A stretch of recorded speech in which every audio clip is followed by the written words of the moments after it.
Bracket 2 of the Malaysian Constitution.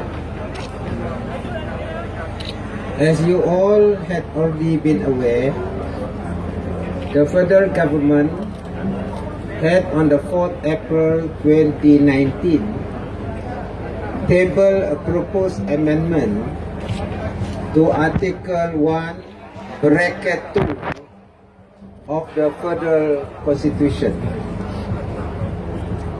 This proposed amendment seeks to return Article 1, Bracket 2 to its original pre-1976 wording.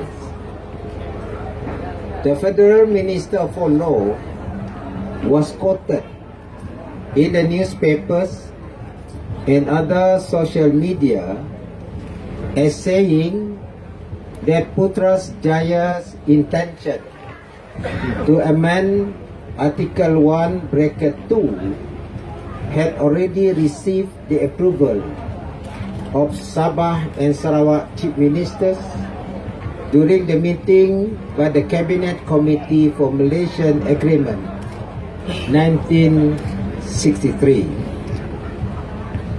Let me at once state that although we approve the intention to amend Article 1, Bracket 2 in principle, no approval was given in respect of the amendment in its current form. This was because the committee never discussed the actual contents and wordings of the amendment. I have highlighted at the first steering committee meeting that our discussions and decision should be within the parameters of the Federal Constitution and the Malaysian Agreement 1963.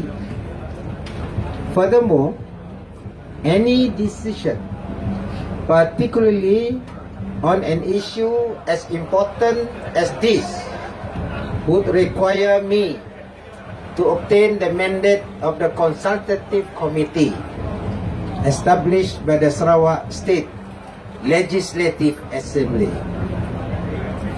I also wish to make the following clarification. 1.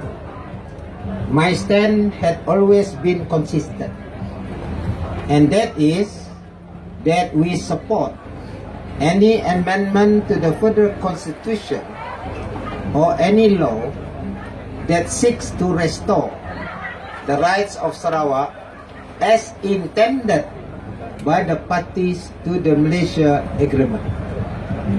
However, these amendments must be of a substantive nature and not merely in form.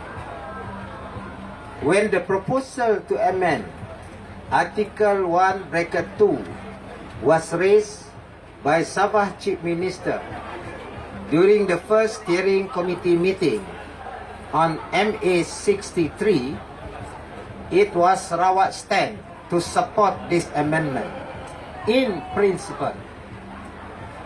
When this proposal was subsequently brought to the first technical committee meeting on 14 January 2019, the representative from Sarawak was instructed by me to submit a written view.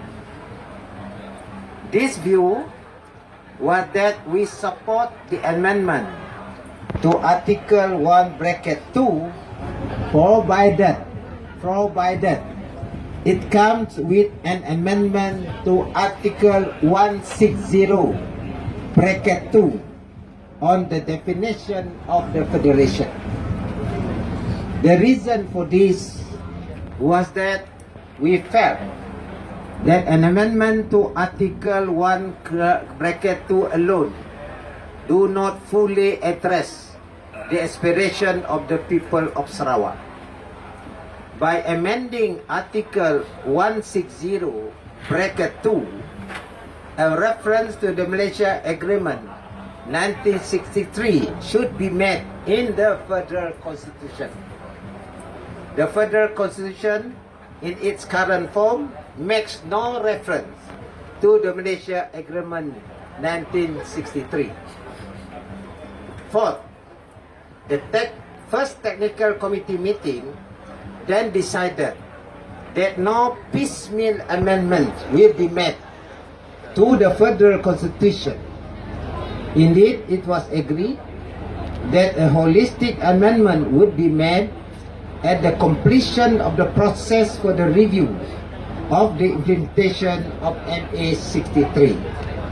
The target is for these amendments to be tabled during the third meeting of Parliament scheduled in October 2019.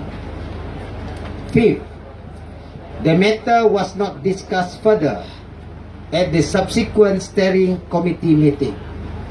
However, we were then informed of the decision to amend Article 1, Bracket 2 at this coming parliamentary sitting.